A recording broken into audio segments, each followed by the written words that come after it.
కవిత్వం. వచన కవిత్వానికి ఉండే పేర్లేంటి, వచన కవిత్వంలో ఉండే నిర్వచనాలు ఏంటి, వచన కవిత్వం యొక్క లక్షణాలు ఏంటి, వచన కవిత్వం యొక్క నేపథ్యం ఏంటి, ఇలాంటి విషయాలన్నీ కూడా మనం పార్ట్ 1లో చెప్పుకున్నాం. అయితే ఇక్కడ మనం వచన కవిత్వాన్ని గురించి, ఈ వచన కవితకు ఆద్యుడుగా పిలువబడిన సిస్లా ఉమామహేశ్వరరావు రాసిన వచన గీతాలను 1938లో విష్ణుధనువు నవమిశిలిక అనే కవితా సంపుటాలుగా రాయడం జరిగింది. అయితే తెలుగు సాహిత్యంలో ఆధునిక యుగంలో వచన కవితకు ఆద్యుడిగా మనం ఎవరిని పిలుస్తామంటే సిస్లా ఉమామహేశ్వరరావు అని పిలుస్తాం. అయితే ఈయన 1930 నుంచి 38 వరకు కూడా అనేక వచన గీతాలను రాశాడు. ఆ రోజుల్లో దానికి ఉండే పేరు వచన గీతమే, వచన కవిత కాదు. కాలక్రమాన్ని నేటికి వచన కవితగా స్థిరపడింది, కానీ ఆ రోజుల్లో వచన గీతమని, వచన గేయమని ఎక్కువగా పిలిచేవాళ్ళు. తర్వాత వచన కవితగా స్థిరపడింది. అయితే ఈ ఉమామహేశ్వరరావు రాసిన వచన గీతాలను 1930 నుంచి స్టార్ట్ చేస్తే 38కి అది ప్రచురించడం జరిగింది. 38లో విష్ణుధనువు అలాగే నవమిశిలిక అనే కవితా సంపుటాలుగా, వచన కవితా సంపుటాలుగా వచ్చాయి. అయితే ఈయన దీనికి వచన గీతాలని చెప్పలేదు, ఆయన ప్రహ్లాద గీతాలని చెప్పేసి అన్నాడు. ఈయన ఏమన్నాడంటే తన యొక్క కవిత్వాన్ని ప్రహ్లాద కవిత్వం అని. ఈ ప్రహ్లాద కవిత్వం ఎటువంటిదంటే నూతనత్వంలో బహునూతనత్వం అంట. ఈ ప్రహ్లాద కవిత్వం ఎటువంటిది అన్నాడంటే నూతనత్వంలో బహునూతనత్వం అని చెప్పాడు. నాది ప్రహ్లాద కవిత్వం, నా ప్రహ్లాద కవిత్వం నూతనత్వంలో బహునూతనత్వం అని చెప్పేసి సిస్లా ఉమామహేశ్వరరావు చెప్పుకున్నాడు. ఈయన భావకవిత్వంపై తిరుగుబాటుగా తొలితరం కవులు ఉద్యమించారు. ఎవరు వాళ్ళు? ముద్దుకృష్ణ, ఆరుద్ర, పురిపండ అప్పలస్వామి, శ్రీశ్రీ, అలాగే పట్టాభి, సిస్లా, వీళ్ళందరూ కూడా భావకవిత్వంపై తిరుగుబాటు చేసి వచన కవిత్వాన్ని రాయడం ప్రారంభించారు. అలాగే తొలి తెలుగు వచన కవిత సంపుటి ఏది అంటే విష్ణుధనువు. ఆప్షన్లో విష్ణుధనువు ఉన్న ఏంటిది నవమిశిలిక ఉన్న, మనం ఆ రెండింటిలో ఏది ఉన్నా తీసుకోవచ్చు. ఓకేనా? రెండు అయితే ఉండవు. తొలి తెలుగు వచన కవిత సంపుటి ఏది అంటే విష్ణుధనువు అంటే. అలాగే తొలి తెలుగు వచన కవిత సంకలనం ఏదంటే నయాగర. తొలి తెలుగు వచన కవిత సంకలనం ఏదంటే నయాగర. ఇది సంపుటి, ఇది సంకలనం. అంటే ఒకే కవి అనేక కవితలు రాసి ఒక పుస్తకంలో ప్రచురణ చేస్తే దానిని మనం సంపుటి అంటాం. అలా కాకుండా కొద్దిమంది కవులు కలిపి కవితలు రాసి ఒక పుస్తకంలో ప్రచురణ చేస్తే దాన్ని మనం సంకలనం అంటాం.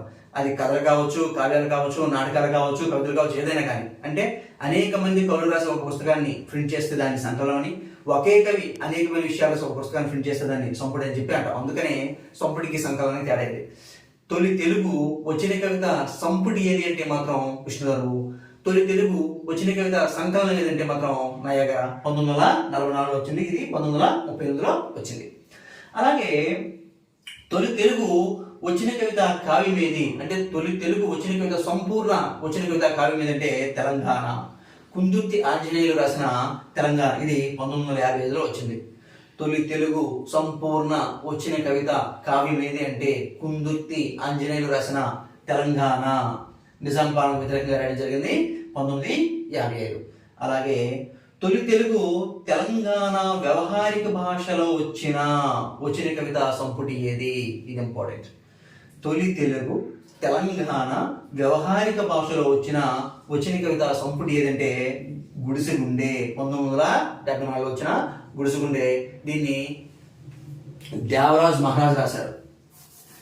ఈ గుడిసెగుండే ఎవరండి?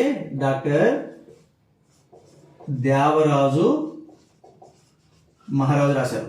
డాక్టర్ దేవరాజ్ మహారాజు రాసిన గుడిసెగుండే 1974లో వచ్చింది. ఇది తొలి తెలుగు తెలంగాణ వ్యవహారిక భాషలో వచ్చిన వచన కవిత సంపుటి. అలాగే తెలంగాణ ఆధునిక సాహిత్య చరిత్రలో పేర్కొన్న తొలి వచన కవితా కావ్యం ఏదంటే మాత్రం మహైక. గుర్తుపెట్టుకోండి, తెలంగాణ ఆధునిక సాహిత్య చరిత్రలో పేర్కొన్న తొలి తెలుగు వచన కవిత కావ్యం ఏది అంటే మహైక. 1953లో వచ్చింది. అంటే ఈ సంపూర్ణ కావ్యం కంటే ముందే ఇది వచ్చినప్పటికీ కూడా దీన్ని సంపూర్ణ కావ్యంగా ఎక్కువ మంది విమర్శకులు అంగీకరించలేదు. ఎందుకంటే వచన కవితకు లక్షణాలు మనం చెప్పుకున్నాం పార్ట్ 1లో. అటువంటి లక్షణాలన్నీ కలగలిపి వచ్చిన మొదటి కావ్యం తెలంగాణ అని చెప్పి ఎక్కువ మంది తెలంగాణని తొలి తెలుగు వచన కావ్యంగా అంగీకరించారు. మహైక ముందు వచ్చినప్పటికీ కూడా అంగీకరించలేదు. ఈ మహైక అనే కావ్యాన్ని ఎవరు రాశారంటే కవిరాజమూర్తి రాశారు. ఈ మహైక అనే కావ్యాన్ని ఎవరు రాశారండి? కవిరాజమూర్తి రాశారు. ఇది 1953లో వచ్చింది. అలాగే ఇంకో విషయం కూడా మనకు గుర్తు రావాలి. 1950లో మహాప్రస్థానం వచ్చింది, శ్రీశ్రీ రాశారు. మరి అది తొలి తెలుగు వచన కవిత కావ్యం కాదా అంటే కాదు. ఎందుకు కాదు అంటే దాంట్లో వచన కవితలు ఉన్నాయి, దాంతోపాటు గేయాలు కూడా ఉన్నాయి. మరి పూర్తి వచన కావ్యం అవ్వదు కదా, కాబట్టి వచన కవితతో పాటు గేయాలు కూడా ఉండడం వలన అది తొలి తెలుగు వచన కావ్యంగా పేర్కొనడం జరగలేదు. రైట్. అలాగే వచన కవిత పితామహుడుగా మనం ఎవరిని పేర్కొంటామంటే కుందుటి ఆంజనేయులు పేర్కొంటాం. ఇక్కడ మీకు డౌట్ వస్తుంది, సార్ మొట్టమొదటిగా వచన కవితకి ఆద్యం చెప్పి సిస్లా ఉమామహేశ్వరరావు అంటాం, మరి అలాంటప్పుడు ఈ పితామహుడిని బిరుదు సిస్లా ఉమామహేశ్వరరావుకి ఉండాలి కదా, మరి కుందుర్తికి ఎందుకు వచ్చింది అంటే సిస్లా ఉమామహేశ్వరరావు ఏం చేశాడంటే భావకవిత్వంపై తిరుగుబాటుగా వచన కవితని తీసుకొచ్చి రాశాడు మొట్టమొదటిగా, కాబట్టి ఆయన ఆశ్చర్యం చెప్పాం. కానీ పితామహుడు అనే పదానికి మనం ఎలా అర్థం చెప్పుకుంటామంటే ఏదైనా ఒక ఉద్యమం కానీ ఒక వ్యవస్థ కానీ అన్ని విధాలుగా అండదండలు కాదు, అన్ని విధాలుగా అండదండలు ఇచ్చి నేనే ఉన్నాను అని ఒక భావాన్ని కలిగించాలి. అటువంటి భావాన్ని ఈయన వచన కవిత్వానికి కలిగించాడు. అంటే వచన కవిత్వాన్ని తన ఊపిరిగా, తన లక్ష్యంగా, తన జీవిత ధ్యేయంగా గడిపిన వ్యక్తి కుందుటి ఆంజనేయులు. వచన కవిత్వాన్ని తన ఊపిరిగా, తన ధ్యేయంగా, తన జీవిత లక్ష్యంగా గడిపిన వ్యక్తి కుందుటి ఆంజనేయులు. కాబట్టి కుందుటి ఆంజనేయులే వచన కవిత పితామహుడుగా మనం చెప్పుకుంటాం. అలాగే వచన కవితను ప్రోత్సహించిన తొలి పత్రిక ఏదంటే ముద్దుకృష్ణ నడిపిన జ్వాలాపత్రిక. వచన కవితను ప్రోత్సహించిన తొలి పత్రిక ఏదంటే ముద్దుకృష్ణ నడిపిన జ్వాలాపత్రిక. ఆ తర్వాత కొంపల్లి జనార్దన్ రావు ఉదయని, అలాగే కృష్ణాపత్రిక, అలాగే ప్రతిభాపత్రిక, ఇటువంటివన్నీ కూడా వచన కవితని ప్రోత్సహించాయి. మొట్టమొదటి జ్వాలాపత్రిక, తర్వాత ప్రతిభ, ఉదయని, కృష్ణ, ఈ పత్రికలన్నీ కూడా వచన కవితని ప్రోత్సహించాయి. దీని గురించి ఆరుదంటాడు, నిస్సంకోచంగా చెప్పాలంటే మొట్టమొదట వచన కవితను ప్రోత్సహించింది తెలుగు గడ్డ మీద జ్వాలాపత్రికే అని చెప్పేసి ఆరుద్ర అంటాడు. ఓకేనండి. అలాగే తొలి వచన గీతిక, తెలుగులో తొలి వచ్చిన గీతిక ఏది అంటే నక్కసామిగాడు. ఇది 1933లో వచ్చింది. 1933లో వచ్చింది నక్కసామిగాడు. అది కవికొండల వెంకట్రావు రాశారు, కృష్ణాపత్రికలో వచ్చేయండి. అయితే ఆ రోజుల్లో ఆయన దాన్ని వచ్చిన గీతికనో అదనో ఇదనో ఏది పేరు పెట్టుకోలేదు ఆయన. ఏదైతే జనరల్గా అప్పటికే ఇటువంటి ప్రక్రియలు ఆంగ్ల సాహిత్యం ఉన్నాయి. ఆంగ్ల సాహిత్యం ఉన్నప్పటికీ ఉన్న దాన్ని ఆ లక్షణాలు, ఆంగ్ల సాహిత్యం ఏదైతే లక్షణాలు ఉన్నాయో ఆ లక్షణాలతో ఈయన అనుకోకుండా రాశారు. అనుకోకుండా రాయడం వల్ల తర్వాత వచ్చిన విమర్శకులు ఏం చేశారంటే ఇది తొలి తెలుగు వచ్చిన గీతిక అని చెప్పి కొంతమంది విమర్శకులు చెప్పడం జరిగింది. వచ్చిన గీతిక అంటే కేవలం ఒక్క కవిత మాత్రమే ఉంటుందన్నమాట. ఓకేనండి. కాబట్టి తొలి తెలుగు వచ్చిన గీతిక ఏది అంటే నక్కసామిగాడు 1933లో వచ్చింది. ఎవరు రాశారంటే కవికొండ వెంకటరావు రాశారు. ఏ పత్రికలో వచ్చిందంటే కృష్ణాపత్రికలో వచ్చేయండి. అలాగే వచన కవితను ప్రోత్సహించిన తొలి ఉద్యమం ఏది అంటే అభ్యుదయ కవిత్వం. వచన కవితని ప్రోత్సహించిన తొలి ఉద్యమం ఏదంటే అభ్యుదయ కవిత్వ ఉద్యమం. ఇది గుర్తుపెట్టుకోండి. వచన కవితను ప్రోత్సహించిన తొలి కవిత్వోద్యమం ఏదంటే అభ్యుదయ కవిత్వ ఉద్యమం. అలాగే వచన కవిత్వం రాసిన తెలంగాణ ప్రాంత దిగంబర కవులు ఎవరు? వచన కవిత్వం రాసిన తెలంగాణ ప్రాంత దిగంబర కవులు ఎవరంటే నిఖిలేశ్వర్, చరబండరాజు, జ్వాలాముఖి. అంటే నిఖిలేశ్వర్ అంటే యాదవయ్య, చరబండరాజు అంటే బద్దం భాస్కర్ గారు, అలాగే జ్వాలాముఖి అంటే రాఘారావు. ఓకే అండి. రైట్. అయితే విద్యుత్తులా ఊహించగల మనకు మద్యంలా పారే ఛందస్సు పనికిరాదని వచన కవిత్వాన్ని విద్యుత్ ఛందస్సు అని అన్నది ఎవరంటే దాశరథి. విద్యుత్తులా ఊహించగల మనకు మద్యంలా పారే ఛందస్సు పనికిరాదని అంటే పద్య ఛందస్సు అనే ఉద్దేశం. పనికిరాదని వచ్చిన కవిత్వాన్ని విద్యుత్ ఛందస్సు అన్నది ఎవరు అంటే దాశరథి కృష్ణమాచార్యులు. ఇంకో మాట, మనకి తెలుగులో మొట్టమొదటి వచనములుగా సింహగిరి నాటకీ వచనములు మనం చెప్తాం. అది కృష్ణమాచార్యులు రాశారు. ఈ కృష్ణమాచార్యులు కాదు, 14వ శతాబ్దంలో ఉండే కృష్ణమాచార్యులు సింహగిరి నరహరి వచనములని తెలుగులో మనం తొలి వచనములుగా చెప్తాం. కృష్ణమాచార్యులు రాశారు. అయితే ఇక్కడికి వచ్చేసరికి అభ్యుదయ కవులు, దిగంబర కవులు, జాతీయోద్యమ కవులు, విప్లవ కవులు, తెలంగాణ అస్తిత్వవాద లేదా ప్రాంతీయవాద కవులు, చేతనావర్త కవులు, తిరగబడు కవులు, అనుభూతివాద కవులు, స్త్రీవాద కవులు, నయాగరా కవులు, దళితవాద కవులు, మైనారిటీవాద కవులు, ఇటువంటి కవులందరూ కూడా తమ యొక్క భావాలను వ్యక్తం చేయడానికి వచ్చిన కవితని ఎంచుకున్నారు. అభ్యుదయ కవులు కానీ, దిగంబర కవులు కానీ, చేతనావర్త కవులు కానీ, నయాగర కవులు కానీ, అస్తిత్వవాద కవులు కానీ, తిరగబడి కవులు కానీ, అనుభూతివాద కవులు కానీ, స్త్రీవాద, దళిత, మైనారిటీ ఈ కవులందరూ కూడా తమ యొక్క భావాలను వ్యక్తం చేయడానికి, ఎందుకంటే వచ్చిన కవిత్వాన్ని ఆధునికంగా ప్రజాస్వామ్యుగ కవితా వాహిక అంటారు. వచ్చిన కవిత్వాన్ని ఎందుకంటారంటే ప్రజాస్వామ్యయుగ కవిత వాహికగా వచ్చిన కవిత్వాన్ని ప్రజాస్వామ్యయుగ కవితా వాహికగా పేర్కొన్న కవిత ఏదంటే వచ్చిన కవితా ప్రక్రియ.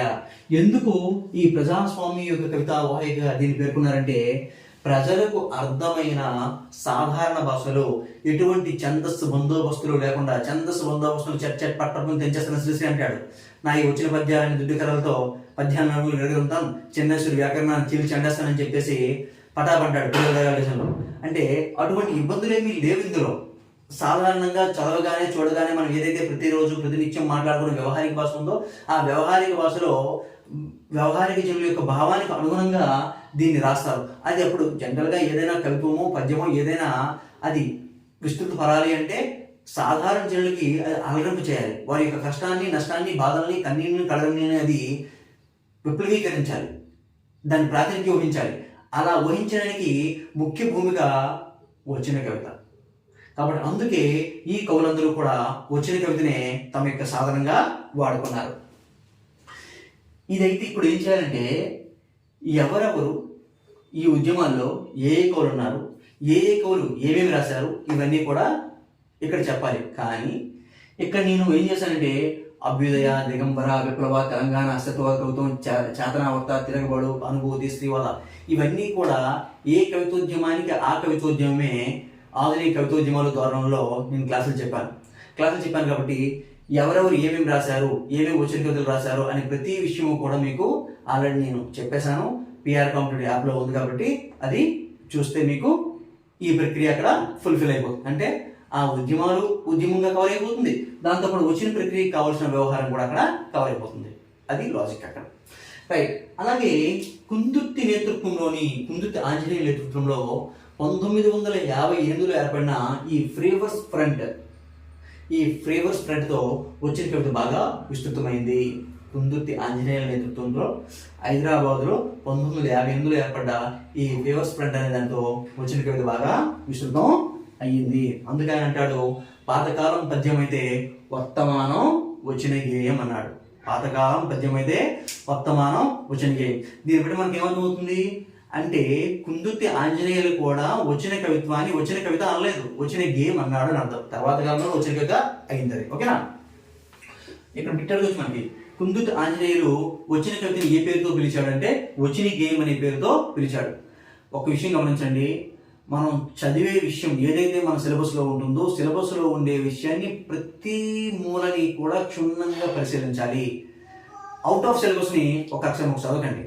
100 బిట్లు ఉన్నాయి, 100 బిట్లలో అవుట్ ఆఫ్ సిలబస్ వాడు వెళ్తే 3 బిట్లు 4 బిట్లు వెళ్తాడు, వచ్చిన నష్టం లేదు. 100కి ఎవరైతే 75 నుంచి 80 బిట్లు చేయగలరో వాళ్ళు స్టేట్లో టాప్ ర్యాంక్లో ఉంటారు.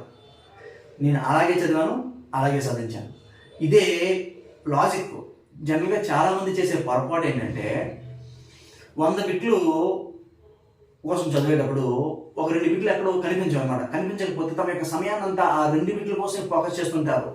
ఈ 90% 10 సార్లు చదివితే మనం 95% చేయగలమే, ఎందుకు ఎలిమినేషన్ ప్రాసెస్లో మరొక 5 బిట్లు ఎక్స్ట్రా చేయొచ్చు. ఆ విషయాన్ని వదిలేసి ఆ 2 బిట్ల కోసం ప్రాకులాడి తమ యొక్క విలువైన సమయాన్ని వృధా చేస్తారు. మొదటికే మోసం వచ్చేస్తుంది. మరొక రకం వ్యక్తులు ఉంటారు. వీళ్ళు ఎలాంటి వాళ్ళు అంటే ఎగ్జామ్కి వెళ్తారు, రాసేసిన తర్వాత 100 బిట్లు ఇస్తే 100 బిట్లో 50 బిట్లు బాగా చేస్తారు. చేసేసిన తర్వాత మిగతా 50 బిట్ల గురించి వాళ్ళకి ఆలోచన లేదు. మేము బాగా చేస్తాం మాకు వచ్చింది అంటారు.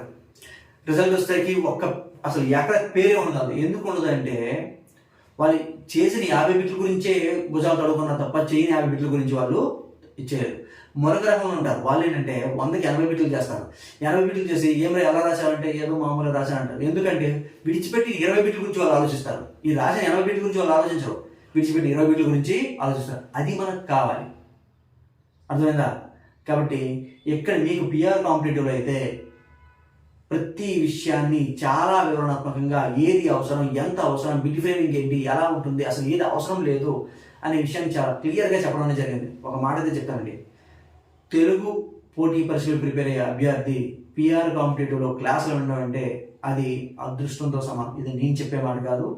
ఇప్పుడు దాదాపుగా 1300 పైగా పిఆర్ కాంపిటేటివ్లో క్లాసులు ఉంటున్న students, government teachers, government degree college lecturers, government junior college lecturers, contract lecturers, వీళ్ళు ఎందుకు వింటున్నారండి? Government degree college lecturers only subject అంటే వాళ్ళకి లేదా ఉంది ఉన్నా కూడా 10 విషయాలు తెలిసినప్పుడు ఏదో ఒక విషయం యాక్సెస్ తెలుసుకోవాలని ఒక ఆకాంక్ష ఉంటుంది చూసారా, అది వాళ్ళ గొప్పతనం. అలా ఇంతమంది వినేటప్పుడు మనం ఉద్యోగం కావాలనుకునేటప్పుడు అభ్యర్థిగా మనం ఎంత చదవాలనేది ఆలోచించండి. రైట్. అలాగే వచన కవిత్వానికి వ్యాకరణం ప్రజలు, నిఘంటువుల ప్రజలు, అలంకారాల ప్రజలు. వచన కవిత్వానికి వ్యాకరణం ప్రజలు, నిఘంటువుల ప్రజలు, అలంకారాల ప్రజలు అని చెప్పేసి కుందుర్తి ఆంజనేయులే అంటాడు. అలాగే కవిత్వాన్ని జాతీయం చేశాం, ఇది అందరి సొత్తు అంటాడు. కవిత్వాన్ని అదే కుందుర్తి ఆంజనేయులు కవిత్వాన్ని జాతీయం చేశాం, ఇది అందరి సొత్తు అని చెప్పేసి అదే కుందుర్తి ఆంజనేయులు అంటాడు. ఇంకో ముఖ్యమైన పాయింట్ ఏంటంటే వచన కవిత్వ లక్షణాలను మనం పార్ట్ 1లో చెప్పాం. పార్ట్ 1లో చెప్పినప్పుడు మినిమం దానికి 12 పంక్తులు ఉండాలి, మ్యాక్సిమం 30 పంక్తులు ఉండాలి. వచన కవితలు ఎవరైనా రాసేటప్పుడు దానికి కామన్గా అంటే 12 తక్కువ ఉండకూడదా, 30కి ఎక్కువ ఉండకూడదు అంటే ఈ విమర్శకులు కానీ వచన కవిత్వం రాసిన కవులు కానీ నిర్దేశించింది ఏంటంటే మినిమం వచన కవితలో 12 పంక్తులు ఉండాలి, మ్యాక్సిమం 30 పంక్తులు ఉండాలి. ఇది వచన కవిత లక్షణాల్లో ఈ పాయింట్ని యాడ్ చేసుకోండి. దీంతో వచన కవిత్వం మనకి పూర్తయింది. Thank you.